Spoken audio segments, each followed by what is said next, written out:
Captain TV நேயர்களுக்கு வணக்கம். நான் Vijayalakshmi Sridhar, founder chairman of Disha academy of arts and Disha school of excellence. இன்றைக்கி நான் எதை பற்றி பேச போகிறேன் அப்படின்னா, குழந்தைகளுக்கு இப்போ நிறைய சின்ன குழந்தைகளுக்கு ஸ்கூலில் போய் சேர்க்கும்போது அவங்க இன்டர்வியூ வைக்கிறாங்க. ஆப்வியஸ்லி ப்ரீகேஜி ஸ்டூடெண்ட்ஸுக்கே இன்டர்வியூ வச்சு தான் அட்மிஷன் கொடுக்குறாங்க.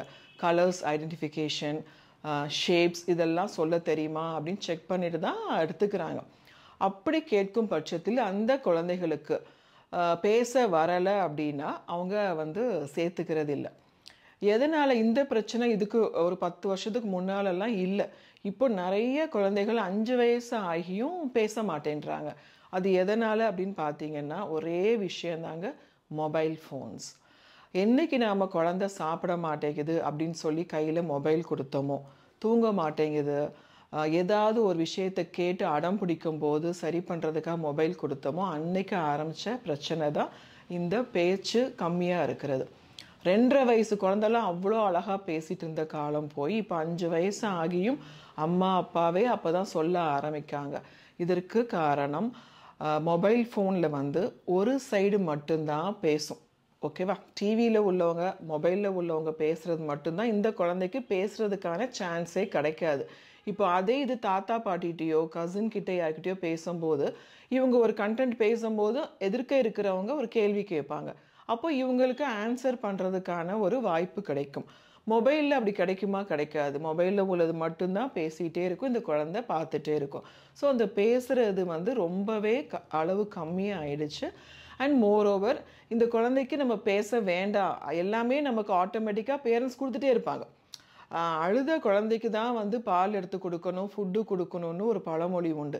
இப்போ அப்படி யாருமே பண்ணுறதில்ல. ஏன்னா அழுதுச்சுன்னா அந்த அம்மா அப்பாவோட வேலை கெட்டு போயிடும். ஸோ அழுறதுக்கு முன்னாலேயே மொபைலை கொடுத்துட்றது, ஒரு கையில் மொபைல், ஒரு கையில் ஃபுட்டு. இப்படி கிடைக்கும்போது அந்த குழந்தை நாம் ஏன் பேசணும்? ஆட்டோமேட்டிக்லி எல்லாமே நம்ம கைக்கு வந்துடுது. ஸோ பேச வேண்டான்ற ஒரு மென்டல் செட்டுக்கு வந்துடுது. இது மெயினாக நம்ம கண்டிப்பாக இப்போவே அதை நிறுத்தி ஆகணும். இல்லைன்னா வருங்காலங்களில் அந்த பேச்சுன்றதே ரொம்பவே கம்மியாயிடும். நிறைய பேச பேச தான் அந்த குழந்தைக்கு நாலேஜ் இம்ப்ரூவ் ஆகும். கேள்வி கேட்கணும். ஒரு குழந்தை இது என்னது, எப்படி வருது, ஏன் வந்துச்சு, யார் கொண்டு வந்தா, அப்படி நிறையா பேசணும். இப்போ வீட்டுக்கு கெஸ்ட்டே வரட்டுமே, வரும்போதுமே அந்த குழந்தைய பார்த்தீங்கன்னா கையில் மொபைல் ஃபோனோடயே உட்காந்துருக்கும். அந்த கெஸ்ட்டு உள்ளே வர்றது போகிறது எதுவுமே அந்த குழந்தைக்கு தெரியாது. நாம் சின்ன பிள்ளையா இருக்கும் போதெல்லாம் ஒரு கெஸ்ட்டு வந்தால் நம்ம அம்மா அப்பா போய் வான்னு கேளுன்னு சொல்லுவாங்க. அவங்களோட உட்காந்து ஒரு ஃபியூ மினிட்ஸ் நம்ம ஸ்பெண்ட் பண்ணுவோம் இல்லையா? எங்கேருந்து வரோம் என்னன்னு கேட்பாங்க. அவங்க நம்மக்கிட்ட என்ன படிக்கிறீங்க, என்ன பண்ண போகிறீங்க எல்லாம் கேட்பாங்க. ஸோ இது நம்ம சொந்த பந்தங்களோட அந்த இன்டிமெசியையும் வளர்த்துச்சு. இப்போ நீங்கள் அந்த குழந்தை கையில் மொபைலை கொடுத்துட்டு வந்தவங்க யாராவது வராங்கன்னா போய் வான்னு கேளு, அந்த குழந்தை வாங்கன்னு கேட்டுட்டு போய் உட்காந்துரும். ஏன்னா மொபைலில் பாதியில் பாஸ் பண்ணிட்டு வந்திருக்கும், அதை போய் கண்டினியூ பண்ணணும்.